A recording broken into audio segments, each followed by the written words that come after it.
আমাদের মঞ্চে আসার জন্য করছি ফরিদুল্লাহ সাহেবকে বসে সবাই স্বাগত বক্তব্য দেওয়ার জন্য। উনি একজন ক্যান্সারের রোগী, কিন্তু আমরা বাংলাদেশ সমাকল্যাণ অধিদপ্তর থেকে আমরা 1 লক্ষ টাকার ব্যবস্থা করে দিচ্ছি, সরকারি ফান্ড, যে টাকাটা পাইতে সবার আগে আল্লাহ যেন সুস্থ করে। ওদের স্বাগত বক্তব্য গ্রহণ করছি। প্রতিবেদন জোরে তালি দেন।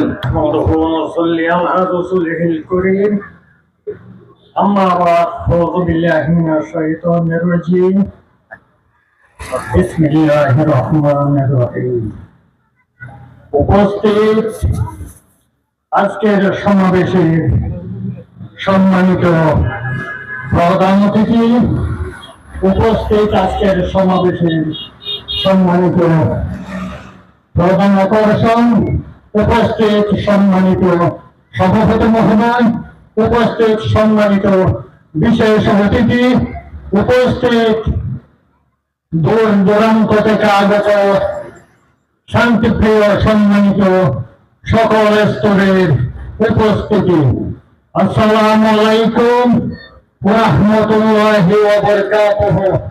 আমি কথা বলতে পারতেছি না, আমি আমার ব্যক্তিগত পক্ষ থেকে আপনাদেরকে অন্তরের অন্তরস্থল থেকে হৃদয়ের সাথে হৃদয় মেশানো অপরান্তর শুভেচ্ছা ও স্বাগতম জানিয়ে আমার সংক্ষিপ্ত বক্তব্য সমাপ্তি করছি।